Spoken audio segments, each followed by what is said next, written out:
રાજકોટની દોશી હોસ્પિટલ નજીક આગનો બનાવ।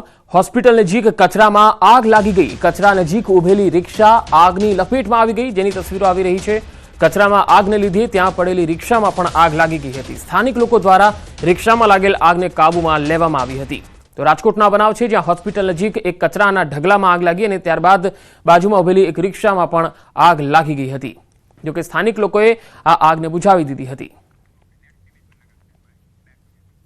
સુરેન્દ્રનગરના થાન નજીક એક ગોડાઉનમાં લાગેલી આગ કાબૂમાં આવી। 10 કલાકમાં 2 વખત અહીંયા આગ લાગી ગઈ હતી। આગમાં 70,000 કિલો મગફળી બળીને ખાક થઈ ગઈ। થાન હીટરનગર વિસ્તારમાં આવેલ સરકારી અનાજના ગોડાઉનમાં આગ લાગી હતી। આગ પર ફાયર ફાઇટરની ટીમ દ્વારા બીજા દિવસે કાબુ મેળવી લેવાયો। સુરેન્દ્રનગર, ચોટીલા, થાન અને હળવદના ફાયર ફાઇટરની ટીમોને અહીંયા બોલાવાઈ હતી। લાખો લીટર પાણીનો મારો ચલાવવામાં આવ્યો, ત્યારબાદ આ આગ કાબૂમાં આવી। વહેલી સવારે આગ કાબૂમાં આવ્યા બાદ સળગી ગયેલ મગફળીનો જથ્થો જેસીબી વડે ગોડાઉનની બહાર કાઢવામાં આવ્યો। મગફળીના જથ્થામાંથી હજુ પણ ધુમાડો નીકળી રહ્યો છે। સરકાર દ્વારા ટેકાના ભાવે ખરીદી કરવામાં આવેલ મગફળીમાં અચાનક આગ લાગતા અફરાતફરી અને કૌભાંડની પણ આશંકા સેવાઈ રહી છે। પત્ની અને પુત્રની હત્યા બાદ યુવકનો પણ આપઘાતનો પ્રયાસ। ગાંધીનગરમાં શ્રીરંગ નેનો સિટીની ઘટના। શેર બજારમાં દેવું થઈ જતા પગલું ભર્યાની આશંકા છે। પત્નીને ગળે ફાંસો આપી અને હત્યા કરી 5 વર્ષીય બાળકનું માથું પટકાવી યુવકે મોતને ઘાટ ઉતાર્યો। બંનેની હત્યા કર્યા બાદ પોતે પણ આત્મહત્યાનો પ્રયાસ કર્યો। દીકરા અને પત્નીનું મૃત્યુ, જ્યારે યુવાન સારવાર હેઠળ છે। યુવાન હાલ સિવિલ હોસ્પિટલમાં સારવાર હેઠળ ખસેડાયો છે। ઇન્ફોસિટી પોલીસે સમગ્ર મામલે તપાસ શરૂ કરી છે।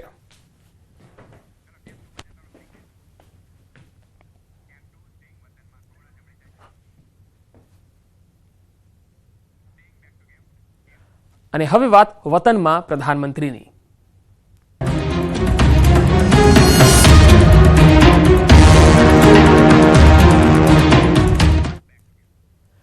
પીએમ મોદી ફરી એકવાર 2 દિવસ ગુજરાત પ્રવાસે આવી રહ્યા છે। આજે તેઓ સુરતની મુલાકાતે છે। પીએમ મોદી બપોરે 1.5 કલાકે સુરત એરપોર્ટ પર આવી પહોંચશે। ગરીબ કલ્યાણ અન્ન યોજના કાર્યક્રમમાં તેઓ હાજરી આપશે અને લાભાર્થીઓને લાભોનું વિતરણ કરશે। સેલવાસથી પીએમ મોદી લિંબાયત નીલગિરી ગ્રાઉન્ડ સુધી 3 કિલોમીટરનો રોડ શો કરશે। નીલગિરી ગ્રાઉન્ડ ખાતે વડાપ્રધાન મોદી જાહેર સભાને સંબોધન કરશે। 8 માર્ચે નવસારીમાં લખપતિ દીદી સંમેલનમાં હાજરી આપશે। તો આ રીતે 2 અલગ અલગ જિલ્લાઓનો પ્રવાસ, સેલવાસ, સુરત અને નવસારી, આ ત્રણેય જગ્યાનો તેમનો આ પ્રવાસ છે। 2 દિવસ દરમિયાન આજે તેઓ સુરતની મુલાકાતે છે, જ્યાં ગરીબ કલ્યાણ અન્ન યોજના કાર્યક્રમમાં તેઓ ઉપસ્થિત રહેશે અને લાભાર્થીઓને વિવિધ લાભોનું વિતરણ કરશે। 8મી માર્ચે નવસારીમાં એક કાર્યક્રમમાં હાજરી આપશે। બીજી તરફ સેલવાસથી તેમનો 3 કિલોમીટરનો એક રોડ શો પણ છે, તેમાં પણ મોટી સંખ્યામાં લોકો તેમને જોવા માટે ઉમટશે। તો બપોરે 12 વાગ્યે દિલ્હીથી તેઓ પ્રસ્થાન કરશે અને આજે બપોરે 1.5 કલાકે સુરત એરપોર્ટ પર આવી પહોંચશે। 1:45 કલાકે એરપોર્ટથી સેલવાસ જશે અને હેલિકોપ્ટર મારફતે તેઓ સેલવાસ પહોંચશે। સેલવાસથી સાંજે 4 વાગે પર્વત પાટિયા પહોંચશે। 4:15 કલાકે પર્વત પાટિયાથી રોડ શો થશે। સાંજે 5 કલાકે લિંબાયતમાં સભાનું આયોજન છે, આ સભાને તેઓ સંબોધન કરશે। લિંબાયતમાં એનએફએસએ કાર્ડ ધારકોને કીટનું પણ વિતરણ કરશે। તો 2 અલગ અલગ પ્રવાસ સુરત અને નવસારીમાં, અને હાલ તમામ જે તૈયારીઓ છે તે પણ પૂરી કરી લેવામાં આવી છે। આજે તેઓ સુરતમાં એક કાર્યક્રમમાં હાજરી આપવાના છે। બપોરે 1.5 કલાકે તેઓ સુરત એરપોર્ટ પર આવી પહોંચશે, પરંતુ અહીંથી તેઓ સીધા સેલવાસ જશે। સેલવાસમાં જે નીલગિરી ગ્રાઉન્ડ છે ત્યાં સુધી તેમનો એક નાનો રોડ શો હશે, જે 3 કિલોમીટરનો હશે। આ સમગ્ર રૂટ પર સુરક્ષાનો ચુસ્ત પહેરો છે। હેલિકોપ્ટર મારફતે તેઓ સેલવાસ પહોંચશે અને સેલવાસથી સાંજે 4 વાગે પર્વત પાટિયા આવશે અને અહીંયા જે કાર્યક્રમ છે તેમાં તેઓ હાજરી આપવાના છે। આજે સુરતમાં સાંજે 4 વાગ્યા બાદ ગરીબ કલ્યાણ અન્ન યોજનાનો જે કાર્યક્રમ છે તેમાં લાભાર્થીઓને વિવિધ લાભોનું વિતરણ કરશે। સાંજે 5 કલાકે લિંબાયત વિસ્તારમાં આ સભા સ્થળે તેઓ પહોંચવાના છે અને અહીંયા વિશાળ જનમેદનીને તેઓ સંબોધન કરશે અને એનએફએસએ કાર્ડ ધારકોને કીટનું પણ વિતરણ કરશે। વધુ માહિતી મેળવીએ સંવાદદાતા સુરતથી કીર્તેશ પટેલ જોડાયા છે। કીર્તેશ, સુરતમાં પ્રધાનમંત્રીનું થોડી જ વારમાં આગમન થશે, કેવો માહોલ દેખાઈ રહ્યો છે, કેવી તૈયારીઓ દેખાઈ રહી છે?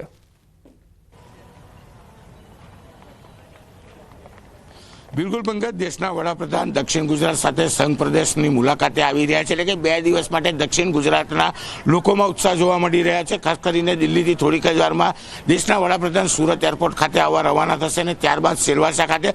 હું સેલવાસાના દ્રશ્યો બતાવવાનો પ્રયાસ કરીશ કે નમો મેડિકલ કોલેજ અને ઇન્સ્ટિટ્યૂટ છે કે જેના પ્રથમ ફેઝનું છે કે લોકાર્પણ છે અને સેકન્ડ ફેઝનું ખાતમુહૂર્ત છે.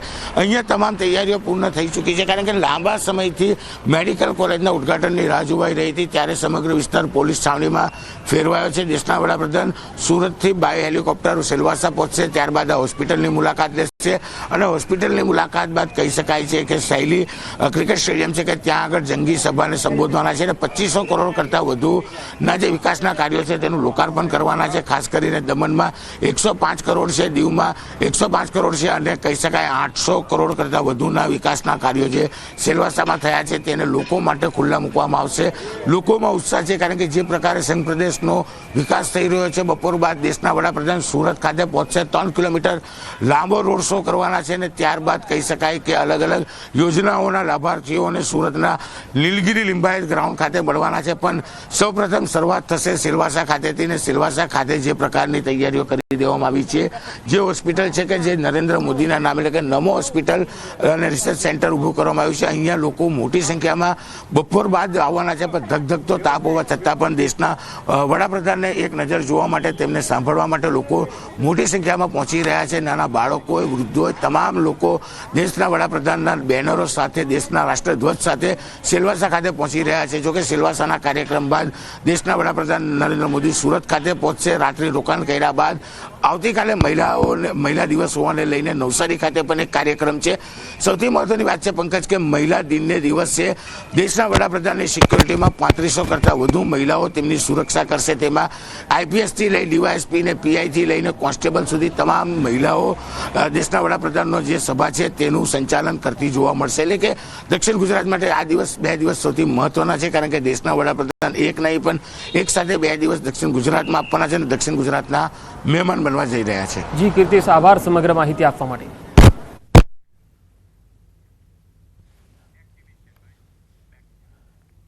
આ તરફ કેન્દ્રીય ગૃહમંત્રી આવતીકાલથી 2 દિવસ ગુજરાત પ્રવાસે છે. કાલે અમિત શાહ જૂનાગઢ, ગીર સોમનાથની મુલાકાત લેશે.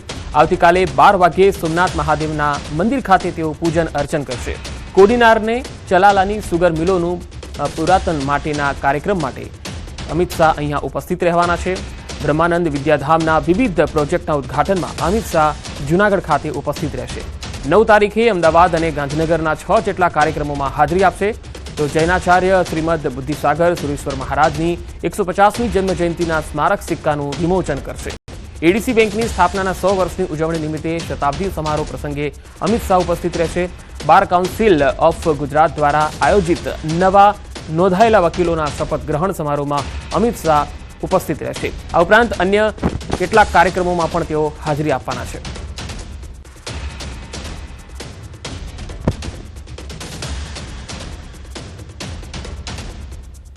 કોંગ્રેસ નેતા રાહુલ ગાંધી પણ 2 દિવસ ગુજરાત પ્રવાસે છે. કોંગ્રેસના સિનિયર નેતાઓ અને કાર્યકર્તાઓ સાથે તેઓ બેઠક કરવાના છે. કોંગ્રેસના રાષ્ટ્રીય અધિવેશનની તૈયારીઓ અંગે સિનિયર નેતાઓ સાથે ચર્ચા કરશે. પોલિટિકલ અફેર કમિટી અને સેલ ડિપાર્ટમેન્ટ ચેરમેન સાથે બેઠકો કરશે. શહેર પ્રમુખ અને જિલ્લા પ્રમુખ સાથે બેઠક કરશે. બપોરે 2 વાગે તાલુકા અને બ્લોક પ્રમુખો સાથે બેઠક યોજાશે.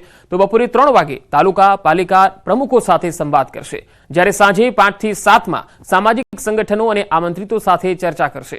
બપોર બાદ સમાજ શ્રેષ્ઠીઓ અને અગ્રણીઓ સાથે બેઠક કરશે.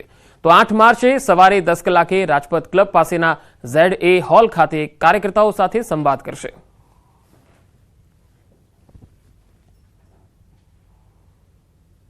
વર્ષો પછી ગુજરાતને સૌભાગ્ય પ્રાપ્ત થયું છે. AICCનું અમારું અધિવેશન એ 7 અને 8 એપ્રિલના રોજ ગુજરાતમાં યોજાઈ રહ્યું છે. ખૂબ લાંબા સમય પછી ગુજરાતની અંદર આ સૌભાગ્ય મળ્યું છે. જ્ઞાન પ્રકાશ સ્વામીના બફાટ સામે રાજ્યસભાના સાંસદ પરિમલ નથવાણીએ સોશિયલ મીડિયા પર પોસ્ટ કરી. પરિમલ નથવાણીએ લખ્યું છે કે જલારામ બાપાને માત્ર લોહાણા સમાજ જ નહીં પરંતુ સમગ્ર હિન્દુ સમાજ ભગવાન સ્વરૂપ માને છે. તેમનું અપમાન કરવાનો કોઈને અધિકાર નથી. પોતાના સંપ્રદાય કે વ્યક્તિને ઊંચા દેખાડવા માટે સમાજને ભ્રમિત કરે એવા નિવેદનોથી જલારામ બાપાને નીચા દેખાડવાનો પ્રયાસ નિંદનીય છે. લાખો લોકોની આસ્થાને ઠેસ પહોંચાડનારે તાત્કાલિક વીરપુર જલારામ બાપાના મંદિરે જઈને પોતાની ભૂલ સ્વીકારીને માફી માંગવી જોઈએ, પશ્ચાતાપ કરી લોકોનો રોષ ઠારવો જોઈએ. રાજ્યસભાના સાંસદ પરિમલ નથવાણીએ આ પોસ્ટ કરી છે.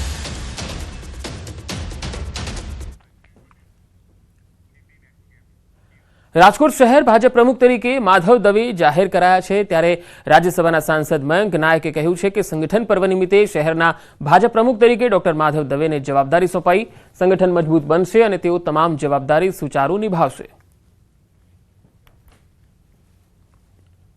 ભારતીય જનતા પાર્ટી ગુજરાત પ્રદેશના સંગઠન પર્વના જિલ્લા પ્રમુખોની નવનિયુક્તિના શૃંખલામાં આજે રાજકોટ મહાનગરના અધ્યક્ષ તરીકે ડૉક્ટર માધવભાઈ દવેની નિમણૂક પ્રદેશ ભારતીય જનતા પાર્ટીના નિયમો અનુસાર સર્વાનુમતે કરવામાં આવી છે. ભારતીય જનતા પાર્ટી એક સંગઠનાત્મક પાર્ટી રહી છે અને આટલા વર્ષોથી શિસ્તબદ્ધ સંગઠન દ્વારા ભારતીય જનતા પાર્ટી સુશાસન આપતી આવી છે. ત્યારે આ એક જવાબદારીનો એક પ્રકાર હોય છે. આ કોઈ પદ નથી હોતું અમારા કાર્યકર્તાઓ માટે. કોઈ પણ નાનો બૂથનો કાર્યકર્તા કોઈ પણ જવાબદારીને લાયક બને ત્યારે પાર્ટી એની નોંધ લઈ અને એને જવાબદારી સોંપતી હોય છે.